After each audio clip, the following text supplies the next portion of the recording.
जिला मंडी के उपमंडल सरकाघाट के नबाही वार्ड जिला परिषद सदस्य मुनीश शर्मा ने सरकाघाट में प्रेस वार्ता के दौरान कहा कि बलह घाटी में प्रस्तावित अंतर्राष्ट्रीय हवाई अड्डे के प्रोजेक्ट को जाहू क्षेत्र में स्थानांतरित करने के मुद्दे को सांसद कंगना रनौत को केंद्र सरकार के समक्ष उठाना चाहिए। बलह घाटी की उपजाऊ जमीन को हवाई अड्डे के लिए उजाड़ना बिल्कुल भी तर्कसंगत नहीं है। उन्होंने कहा कि सरकाघाट विधानसभा क्षेत्र लगातार सौतेले व्यवहार को झेल रहा है और इस क्षेत्र को शिक्षा और स्वास्थ्य के संस्थानों से वंचित रखा जा रहा है। यहाँ तक कि एक केंद्रीय विद्यालय खोलने भी किसी ने उचित नहीं समझा। बेसहारा गोवंश की समस्या आज विकराल रूप धारण कर चुकी है और ये सनातन धर्म की आस्थाओं पर भी हमला है। इसके लिए केंद्र सरकार को एक विशेष नीति बनाकर इस समस्या का हल करना चाहिए। सांसद कंगना रनौत जी का सरकाघाट का दौरा है, अलग अलग जगहों पर हम उनका स्वागत करते हैं और ये सकारात्मक बात है सरकाघाट विधानसभा क्षेत्र के लिए कि इस बार मंडी से जो संसद में प्रतिनिधित्व करने का मौका जो है वो सरकाघाट विधानसभा क्षेत्र को मिला है और कंगना रनौत जी के रूप में मिला है और हम स्वागत करते हैं उनका। और बेबाकी से वो राय भी रखती हैं अपनी। सरकाघाट विधानसभा क्षेत्र विकट परिस्थितियों के दौर से गुजर रहा है और कोई नए प्रोजेक्ट यहाँ पर नहीं आए पिछले कुछ वर्षों में और तुलनात्मक तौर पर जो है सरकाघाट अन्य क्षेत्रों के अपेक्षा जो है पिछड़ रहा है। कुछ मुद्दे वैसे तो हम उनको इंस्ट्रक्शन नहीं दे सकते हैं, हम कोई अथॉरिटी नहीं है, जनता के एक छोटे से चुने हुए नुमाइंदे हैं पंचायती राज के।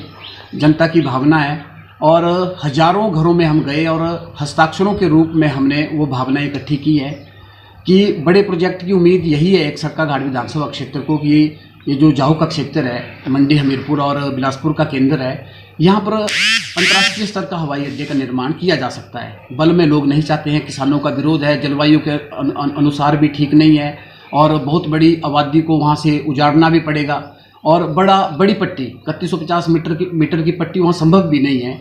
ये सारी चीज़ें जो है वो जाहू में उपयुक्त है। तो मैं ये चाहता हूँ कि कंगना रनौत जी केंद्र सरकार के समक्ष इस हवाई अड्डे की आवाज़ बने और इसके लिए कोई भी बजट किसी भी तरीके का काम अभी तक बल में शुरू नहीं हुआ है। तो अहम प्रोजेक्ट है ये। अगर ये प्रोजेक्ट आता है तो कीर्तपुर मनाली 4 लेन से जाहू वाला जो क्षेत्र है इसको टनल के माध्यम से सड़क मार्ग द्वारा जोड़ा जा सकता है और भविष्य में जो रेलवे लाइन बिलासपुर में निर्माणाधीन है ये रेलवे लाइन से जाहू क्षेत्र को भी जोड़ा जा सकता है और सरकाघाट विधानसभा क्षेत्र में एक नया प्रोजेक्ट आ सकता है। कोई मेडिकल कॉलेज, कोई इंजीनियरिंग कॉलेज, कोई पॉलिटेक्निक कॉलेज सरकाघाट विधानसभा क्षेत्र में नहीं बना। और मैं तो ये समझता हूँ कि पिछले कुछ वर्षों में दुर्गति ये हुई कि एक केंद्रीय विद्यालय के लायक भी सरकाघाट को नहीं समझा, क्योंकि वो सांसद हैं और केंद्रीय विद्यालय केंद्र सरकार का मसला है। तो चाहे वो भामला में खुले, बलद्वाड़ा में खुले, सरकाघाट में खुले, लेकिन सरकाघाट विधानसभा क्षेत्र को कम से कम एक केंद्रीय विद्यालय मिलना चाहिए। और तीसरा अहम मुद्दा, बाकी तो हम जो मुद्दे हैं वो प्रदेश सरकार के समक्ष भी उठाते हैं, सरकाघाट विधानसभा क्षेत्र की आवाज़ बनने की कोशिश करते हैं जितना संभव होता है। और एक बड़ा अहम मुद्दा ये जो गौवंश का मुद्दा है और इस सनातन धर्म से जुड़ा हुआ मुद्दा भी है और एक विकराल रूप ये धारण कर चुका है जिस तरीके से बेसहारा पशुओं की स्थिति है।